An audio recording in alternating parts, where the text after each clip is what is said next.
Olá, seja bem-vindo a mais um programa Fatos em Foco, a sua revista eletrônica com notícias e entretenimento.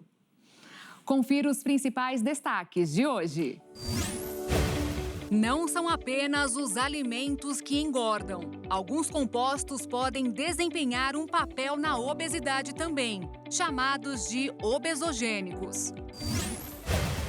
Na Noruega, uma lei municipal foi criada para impedir e garantir que os moradores não morram na cidade. Existem possíveis explicações que fazem dos homens melhores leitores de mapas que as mulheres e não tem relação com o que as pessoas normalmente imaginam. Ingerir regularmente um específico e popular tipo de alimento pode ajudar a evitar a demência. O estudo dos Estados Unidos, publicado na revista Neurology, incluiu 3.300 adultos com média de idade de 75 anos sem essa condição. Segundo o estudo, comer um pacotinho de pipoca por dia pode ser uma maneira eficaz de prevenir a demência, mas não aquela típica de cinema. Pelo contrário, tem que ser especificamente com pouco sal, sem manteiga e que não seja feita no micro-ondas. Estudos anteriores já indicaram que o consumo regular de pipoca de micro-ondas pode levar a danos cerebrais, como Alzheimer, além de colaborar para a obesidade. Os participantes deste estudo ingeriram 90 gramas ou mais de grãos integrais diariamente. Os resultados mostraram que esses indivíduos tiveram um declínio cognitivo significativamente menor do que aqueles que não mantinham o hábito de consumir tais alimentos. De acordo com os pesquisadores, outros grãos integrais como quinoa ou cereais tiveram o mesmo efeito benéfico, pois podem prevenir picos de açúcar no sangue. E esses picos podem causar placas nas artérias e inflamação, aumentando assim o risco de demência, uma condição que afeta a cognição, memória e habilidades de pensamento, interferindo nas atividades diárias e na qualidade de vida. Os participantes foram entrevistados a cada 3 anos sobre a frequência com que consumiam grãos integrais e também realizaram testes cognitivos e de memória. O estudo observou efetivamente este benefício em participantes negros, que representavam 60% dos participantes da pesquisa. Apesar disso, os pesquisadores afirmaram que não significa que o benefício esteja descartado para pessoas brancas ou de outras etnias. Essas diferenças podem estar relacionadas aos hábitos alimentares de cada grupo. As diretrizes dietéticas para americanos recomendam pelo menos 3 porções de alimentos integrais por dia. Uma porção é equivalente a 30 gramas, como uma fatia de pão integral ou meia xícara de macarrão cozido ou arroz, desde que sejam integrais. Os participantes que consumiam 3 ou mais porções de grãos integrais por dia tinham uma taxa de declínio cognitivo mais lenta do que aqueles que consumiam menos. E parece que a incorporação de um pacote de pipoca na dieta diária não apenas fornece um lanche delicioso, mas também pode contribuir para a preservação de nossa saúde mental à medida que envelhecemos. Mas é importante ressaltar que uma dieta equilibrada e estilo de vida saudável são os melhores amigos de um cérebro saudável. Receitas de emagrecimento já podem ser classificadas como epidemia. Tem para todos os gostos e não param de surgir. Mas o que pouca gente sabe é que os vilões da obesidade têm aliados que a gente não vê e nem sente o gosto. Estão escondidos em várias embalagens de produtos. Aliás, até produto como sabonetes. Tomar banho, por exemplo, pode engordar. Existe um conceito de que a obesidade é o excesso de massa gorda, não o excesso de peso. E não é só uma alimentação pouco saudável e sedentarismo que inflamam o corpo. Nos últimos anos, foi demonstrado que alguns compostos podem desempenhar um papel na obesidade também, chamados de obesogênicos, que podem afetar o metabolismo, levando ao aumento das células adiposas, ou seja, as células que armazenam gordura. Na busca de entender o tamanho do impacto desses componentes na saúde e no excesso de peso, médicos e cientistas ao redor do mundo já elencaram ao menos 50 compostos químicos. 50! E a lista pode até aumentar. Os nomes são complexos, mas a presença deles é bem conhecida. Como é o caso dos fitalatos, que estão em derivados de plásticos e agrotóxicos, e do bisfenol A, também encontrado em plásticos em geral. Outra classe das mais lembradas, os parabenos, estão presentes em shampoos, desodorantes, cremes, maquiagens e até loções infantis. Mas a lista vai muito além disso e inclui também metais pesados. Em geral, esses compostos são orgânicos, ou seja, contam com carbono em suas fórmulas. Se não forem orgânicos, a exemplo dos metais pesados, que são inorgânicos, eles formam compostos chamados organometálicos, que seriam compostos que têm pelo menos um átomo de carbono ligado a um metal. Isso significa que, de um modo geral, são substâncias relativas à atividade industrial humana. São conservantes na indústria alimentícia em geral, defensivos agrícolas usados na produção de alimentos, plásticos de modo geral e substâncias refrigerantes, usadas em aparelhos de ar-condicionado e geladeira. Além disso, algumas dessas substâncias foram usadas durante tantas décadas que já estão maciçamente espalhadas por aí na atmosfera. Antes chamados CFCs, hoje são conhecidos como polifluoroalquilados, além de serem conhecidos por terem provocado buracos na camada de ozônio. Substâncias presentes no nosso dia a dia, invariavelmente, como no ar que respiramos, na embalagem para guardar alimentos, ou no próprio alimento que ingerimos de modo geral também. Um exemplo que pode ser citado é o pão. Se ele for feito em casa, é sabido que vai durar poucos dias. Mas se o pão é daqueles de embalagens plastificadas vendido no supermercado, a durabilidade é bem maior e vem justamente desses conservantes. Mas mesmo alimentos não industrializados podem contar com essas substâncias. O uso de agrotóxicos de forma indiscriminada pode fazer com que elas apareçam até nos alimentos ditos saudáveis ou preferenciais na maioria das dietas. Ou seja, a escolha da alface ou do tomate como parte da dieta pode não surtir efeito pela forma que ele foi produzido, com o uso de substâncias obesogênicas, e que ainda te fazem engordar.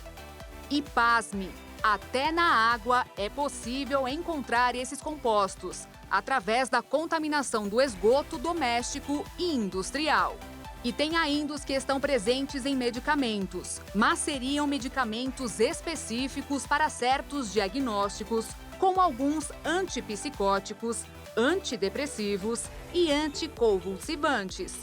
E ainda vai depender da quantidade e por quanto tempo você usa, interferindo no sistema imune e podendo alterar o número de células adiposas e o apetite. Obrigatoriamente, a obesidade é o acúmulo de tecido gorduroso. Não se trata apenas de um aumento de peso, já que isso pode significar o crescimento da massa muscular.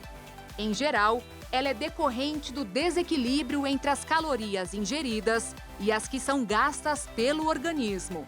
O contato com os obesogênicos acontece de várias formas: inalação, contato com a pele e a ingestão de água e alimentos armazenados em recipientes de plástico. O calor de uma garrafa ou de uma marmita vai contribuir para a contaminação. A exposição, no caso, é variada, mas o problema ocorre devido à reação química com essas substâncias. Em geral, o biotipo das pessoas se dá porque todos os organismos têm equilíbrio metabólico, ou seja, O organismo equilibra a fome e o sono, por exemplo, de acordo com as suas necessidades. E o obesogênico tende a mudar esse ponto de equilíbrio. Aquela pessoa que teria um ponto comendo X passa a ter equilíbrio comendo X e mais alguma coisa. Além disso, eles induzem a formação do tecido adiposo de pior qualidade, uma vez que é esse tecido que vai captar a glicose e metabolizar. Se o tecido capta menos açúcar, vai sobrar mais açúcar fora do tecido. Significa que, se sobra mais, a pessoa vai tender a ter diabetes, que é uma doença intimamente ligada com a obesidade. A própria indústria de algumas áreas tem tido um olhar mais preocupado para essas substâncias, mas para especialistas ainda não se tem o nível que isso acontece. A obesidade e a alteração hormonal têm relação com desreguladores endócrinos também, porque a dieta ocidental é altamente calórica e com consumo de ultraprocessados. Mas é possível buscar alternativas sem obesogênicos, ou ao menos uma quantidade menor deles.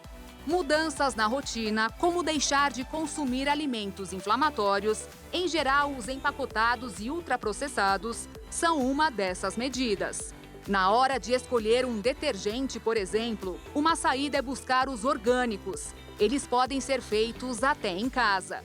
Alguns cosméticos, incluindo ceras e maquiagens, devem ser evitados. Uma possibilidade é substituir os produtos de beleza pela maquiagem mineral, ou seja, à base de minerais, cujo uso tem crescido nos últimos anos. Outra recomendação frequente é não fumar, já que o cigarro tem substâncias desse tipo. E o cuidado que muita gente já tem com os alimentos ao olhar o rótulo das embalagens deve ser ampliado para outros produtos. Para ficar mais fácil de entender, preste atenção onde essas substâncias obesogênicas são encontradas. Bisfenol A ou BPA, muito usado em plásticos e resinas epóxi. É frequente em recipientes para comida, como as vasilhas de marmita, garrafas de plástico, latas de conserva e até utensílios para bebês. É um dos casos em que as temperaturas elevadas podem fazer com que seja liberado e entre em contato com os alimentos.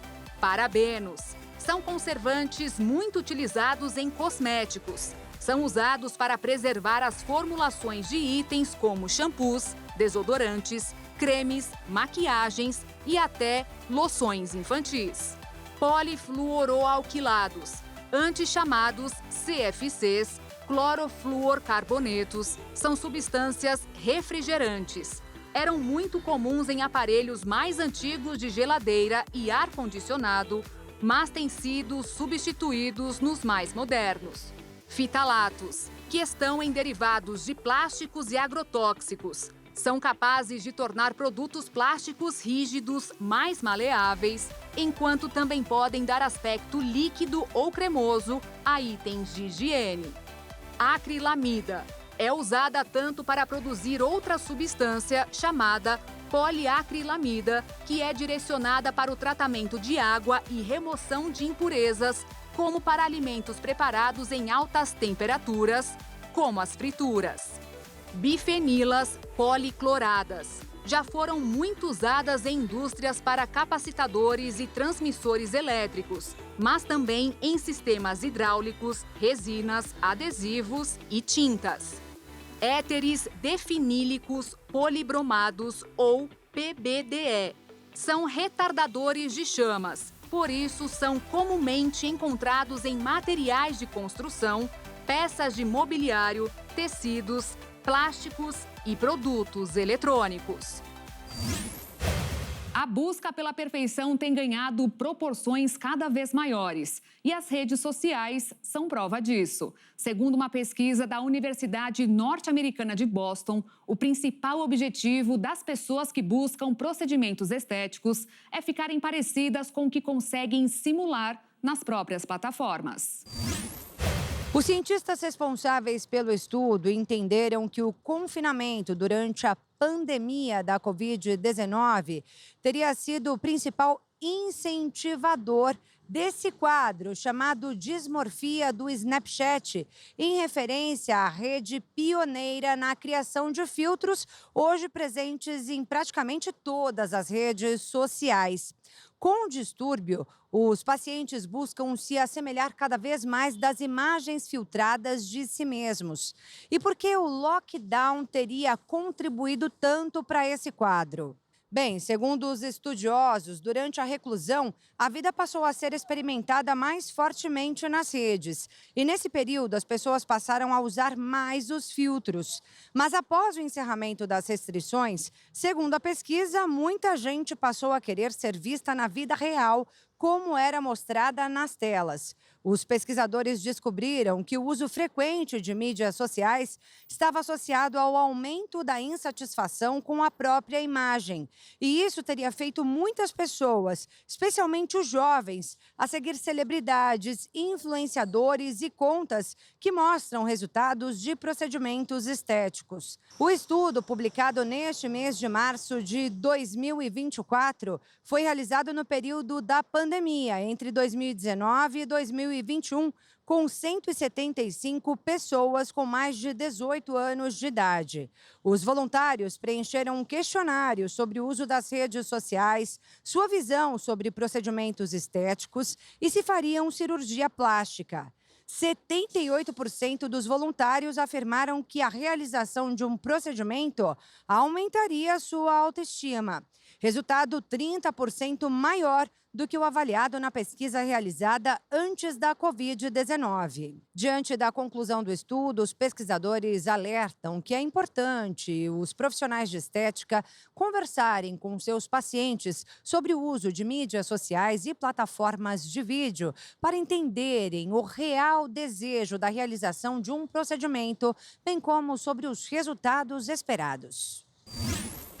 E uma pesquisa realizada por uma universidade de Londres, na Inglaterra, demonstrou que os usuários de cigarros eletrônicos apresentam alterações do DNA semelhantes às encontradas em fumantes de cigarro tradicional.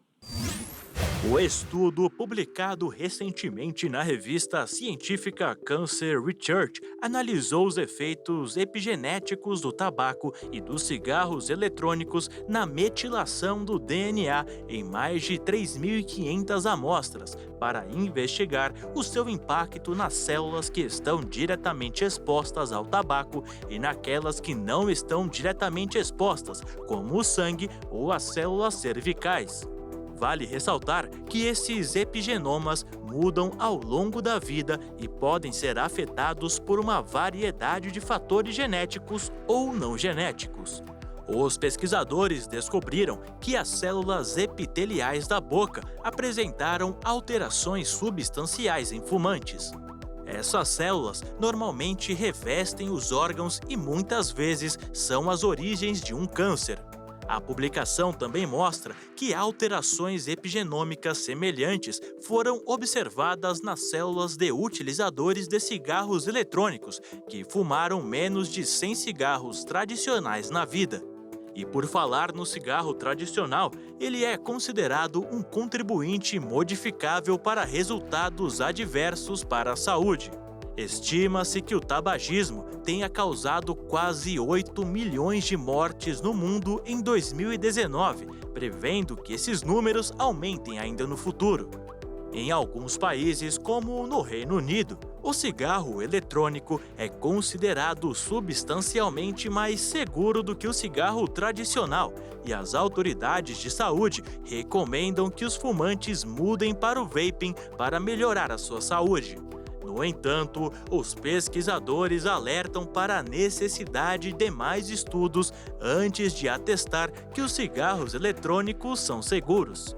A primeira autora do estudo informou ainda que não se pode dizer que os cigarros eletrônicos causam câncer com base nesse estudo, mas pode-se observar que os usuários desses cigarros apresentam algumas alterações no DNA que podem sim se tornar algum tipo de câncer. Os pesquisadores informaram ainda que é importante explorar os potenciais riscos do cigarro eletrônico ao longo do prazo e as suas ligações com o câncer. Jovens entre 14 e 28 anos, também conhecidos como a geração Z, apresentam várias características comuns a qualquer geração. Mas uma delas pode representar um problema na hora de participar do mercado de trabalho. É preciso ter bastante paciência com eles. 51,6% das pessoas têm dificuldade de lidar com as diferentes gerações e as expectativas que cada uma delas tem em relação ao mundo corporativo. É o que aponta um relatório chamado Tendências de Gestão de Pessoas, divulgado pelo ecossistema Great People e o GPTW. Um grupo específico tem sido responsável por essa média. É a geração Z, formada por pessoas nascidas entre 1996 e 2010, ou seja, que tem entre 14 e 28 anos de idade. A dificuldade de lidar com esses jovens é sentida por 68,1% dos entrevistados. O levantamento indicou que os mais velhos reclamam que a geração Z tem falta de comprometimento e impaciência com a carreira.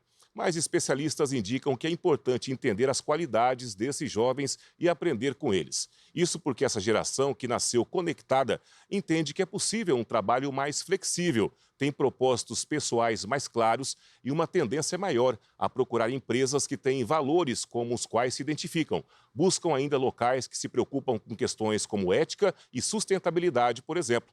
Quando se sentem insatisfeitos, sobrecarregados, estressados e com a saúde mental afetada, os jovens tendem a desistir do emprego, mesmo não tendo outra oportunidade em vista. Para trabalhar esse conflito de gerações e lidar com a geração Z, algumas alternativas apontadas são ações para cuidar da saúde emocional e treinamentos que possam integrar os colaboradores, para que as diferentes visões de mundo e valores possam ser revertidas em melhores resultados.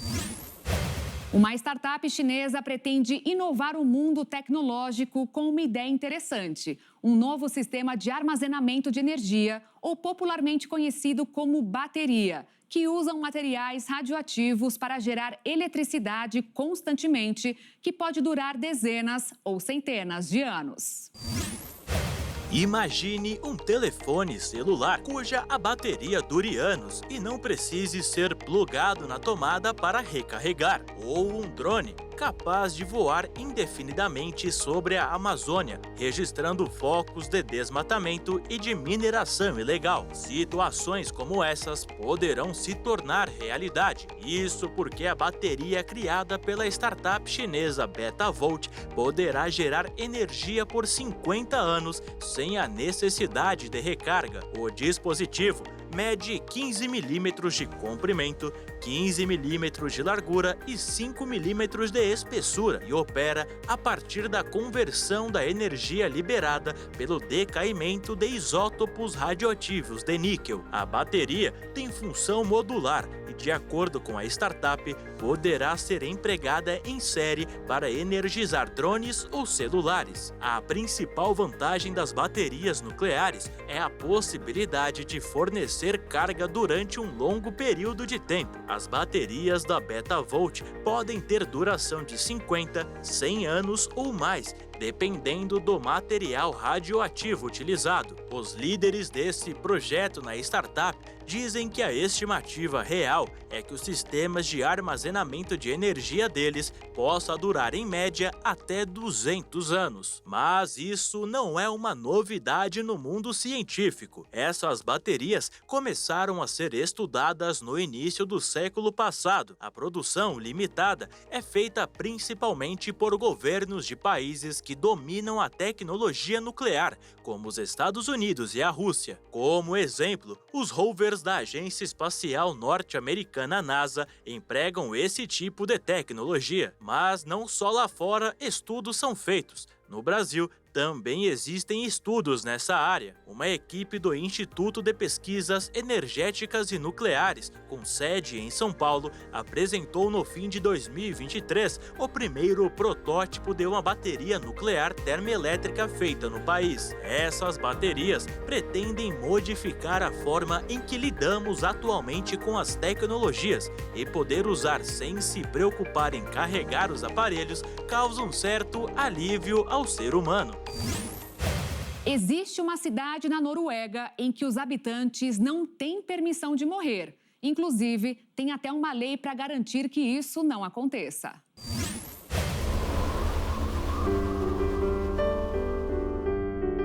Longyearbyen é um lugarejo remoto no arquipélago norueguês de Svalbard, no norte do planeta. Por ser bem perto do Polo Norte, as pessoas passam meses sem ver a luz do dia. Mas não pense que é um lugar triste de se viver. Pelo contrário, os 2.000 habitantes se sentem privilegiados pelo fato de terem a aurora boreal no quintal de casa. O problema que eles enfrentam neste cantinho tão peculiar do mundo é que, por causa do clima bem congelante, os cadáveres não se decompõem. Em 1918, cientistas exumaram corpos das vítimas de uma pandemia de gripe que assolou a cidade. Algumas amostras dos vírus permaneciam vivas mesmo décadas depois e podiam até mesmo infectar os moradores. Por isso, desde 1950, as autoridades decretaram uma lei que os proíbe de morrer no município. Mas, claro, não há como impedir que as pessoas morram por lá. Então, geralmente, quando um habitante está perto da morte, é levado para o continente para poder ser enterrado, a não ser que exista a possibilidade de ser cremado. E assim como os funerais são raros em Longyearbyen, o nascimento também é. A cidade até conta com um pequeno hospital que, em tese, também funciona como maternidade. Mas em busca de conforto e comodidade, as mães também preferem pegar um voo e dar à luz no continente. E a Noruega não é o único país com leis peculiares. A prefeitura de Falciano-del-Massico, na Itália, tomou a mesma decisão em 2012. O motivo é que a cidade não tem cemitério, mas a ordem foi burlada algumas vezes. As cidades de Lanjaron, na Espanha, e Sarpurron, na França, também promulgaram leis parecidas, mas sem sucesso. E você acha que no Brasil também não tentaram? Em 2005, o então prefeito de Biratiba-Mirim, em São Paulo, tentou proibir os moradores de morrer, pois o cemitério da cidade estava lotado. Quem pagaria a multa, em caso de desrespeito ao decreto, seria a família do morto. A Câmara local, porém, vetou o projeto do Executivo Municipal. A maior viagem de ônibus do mundo começa aqui no Brasil, mais precisamente no Rio de Janeiro, e termina na capital do Peru, Lima. São 6 dias ou 120 horas percorrendo mais de 6.000 quilômetros. Com uma amplitude térmica que varia dos 40 até 0 grau, são necessários 3 motoristas para seguir viagem. O ponto de partida é o Rio de Janeiro, na costa atlântica da América do Sul. Os primeiros passageiros saem da capital fluminense e enfrentam o primeiro trecho da viagem até a cidade de São Paulo. A segunda parada é no Mato Grosso do Sul, onde todos aproveitam para almoçar. De volta à estrada, a paisagem permanece praticamente a mesma. Lavouras e mais lavouras de soja e milho até o anoitecer. Depois de mais de 70 horas de viagem e 3.000 quilômetros rodados, a terceira parada acontece no estado do Mato Grosso e em seguida em Rondônia, onde os passageiros param para tomar banho. E detalhe, todos têm hora para estarem prontos. A quinta parada é no último estado brasileiro, no 4º dia de viagem. E a viagem ganha um novo desafio, a estrada trepidando. Após mais de 5.000 quilômetros rodados, os viajantes chegam a Assis Brasil, no Acre, já na fronteira com o Peru. Por lá é obrigatório passar pelo controle de fronteira dos dois países. Já em território peruano, os passageiros seguem em direção à Cordilheira dos Andes. Dessa vez, a noite será sem nenhuma parada para banho. No dia seguinte, o ônibus chega finalmente à Cordilheira dos Andes. A temperatura despenca de 30 para 0 graus na montanha e o cenário muda completamente. Antes de chegar em Cusco, onde será feita a primeira descida oficial de passageiros, uma parada para o almoço e até passear para o Machu Picchu.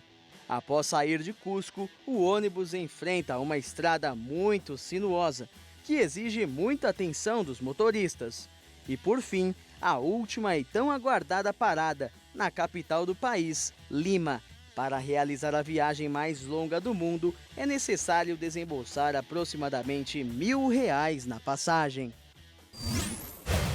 Uma escola alemã tem na grade curricular uma disciplina chamada Pronto para a Vida, que ensina os alunos a cozinhar, lavar roupa e declarar imposto de renda.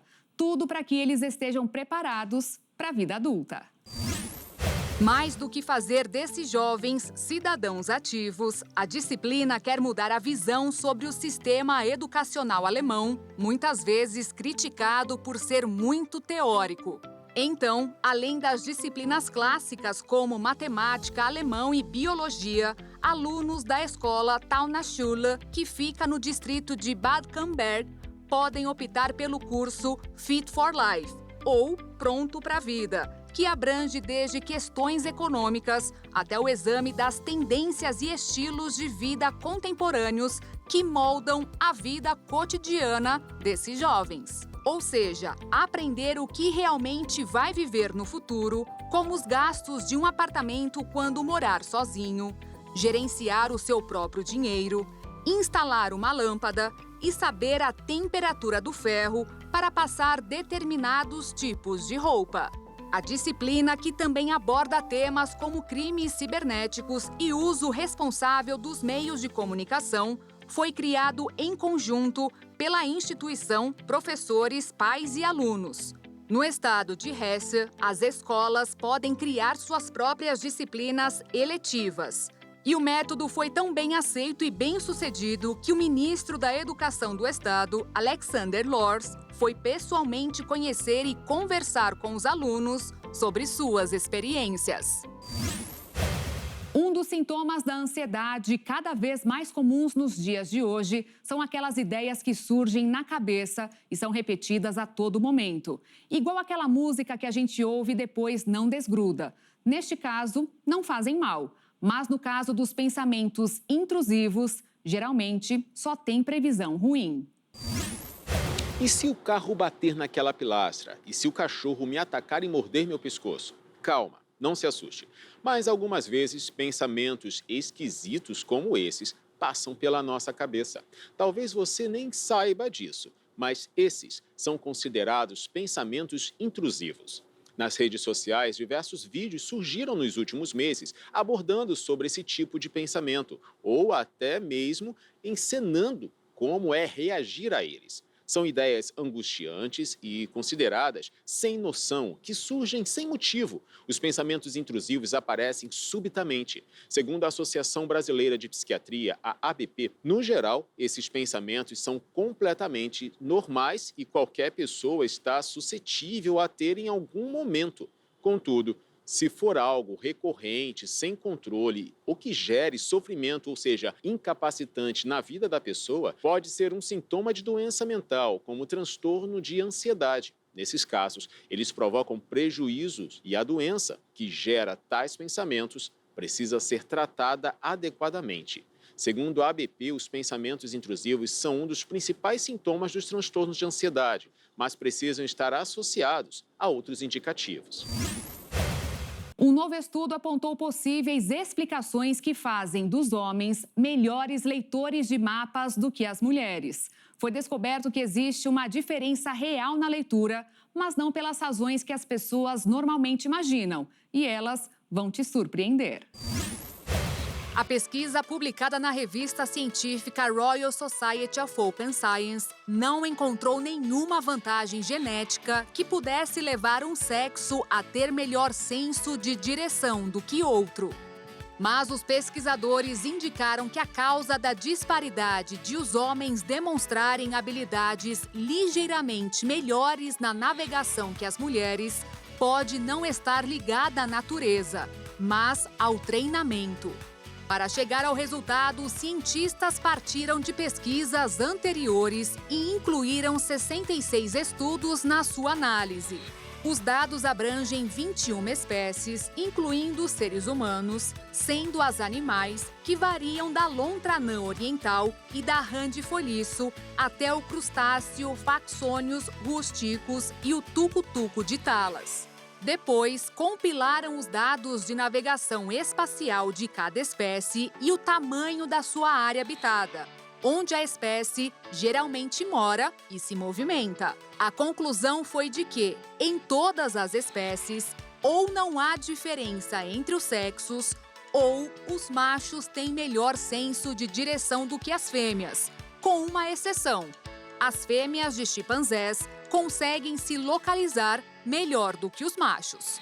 Observando os estudos com seres humanos, os pesquisadores incluíram apenas dados de culturas coletoras. Nas populações em que os machos se dedicam mais a caçar e coletar do que as fêmeas, eles demonstraram ter melhor orientação espacial.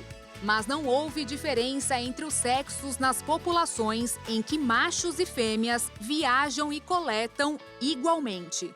Um exemplo são os povos Hadza, do norte da Tanzânia, que tem uma cultura composta por duas populações diferentes. Em uma delas, os homens são os principais caçadores e coletores, e na outra, homens e mulheres praticam essas atividades de forma igual.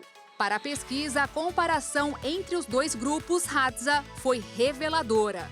Quando as experiências eram diferentes, era possível observar a diferença de desempenho. É basicamente aprendizado. Quando certas coisas são feitas, a técnica é descoberta e ficamos melhores naquilo. Outros fatores também afetam nossa capacidade de localização, como o idioma. O estudo sugeriu que a questão é neuroplasticidade. O nosso cérebro se reestrutura com base na nossa experiência em um conceito ou tarefa, gerando novas sinapses. Ou seja, quanto mais você se dedicar, melhor você se sairá nessas atividades. Um exemplo é brincar com blocos de construção infantis. Os homens são mais incentivados a essas atividades devido à nossa cultura e, por isso, eles se saem um pouco melhor nelas. E todos os dados sugerem que este seja o motivo. As pessoas da cultura ocidental raramente leem mapas hoje em dia, por causa dos aplicativos GPS. E por isso, a diferença na leitura de mapas entre os sexos provavelmente irá diminuir. Sobre os homens terem transmitido essas habilidades para seus filhos homens ao longo das gerações, os pesquisadores apontaram que esta possibilidade é falha em 2 pontos. Primeiro, não há confirmação a respeito. E segundo, ela realmente não faz sentido. Se esse cenário fosse certo, os dados demonstrariam que nas espécies em que os machos se movimentam mais do que as fêmeas, eles teriam melhores capacidades e vice-versa. Isso foi verificado e concluído que não há relação. Além disso, se essa teoria evolutiva fosse correta, as fêmeas também ganhariam a mesma vantagem evolutiva. Basicamente, quando você seleciona um sexo, o outro também recebe essa seleção como efeito colateral, mesmo que possa não precisar daquilo para nada. De acordo com o estudo, os homens têm mamilos que não têm nenhuma função, mas também não causam prejuízo, por exemplo. Para que a teoria da vantagem evolutiva faça sentido, os pesquisadores precisam explicar por que as técnicas de orientação espacial são prejudiciais às fêmeas. Caso contrário, elas também as herdariam. Para completar, o estudo disse sugerir que os homens são melhores que as mulheres para usar mapas. As mulheres que caçam e constroem mais do que os homens se sairão melhor nessas atividades. Ou seja, pode sim haver uma diferença na nossa cultura ocidental. E a edição de hoje do programa Fatos em Foco fica por aqui. Se você quiser rever essas e outras reportagens, é só acessar as nossas redes sociais. Obrigada pela sua companhia e um excelente fim de semana. Tchau!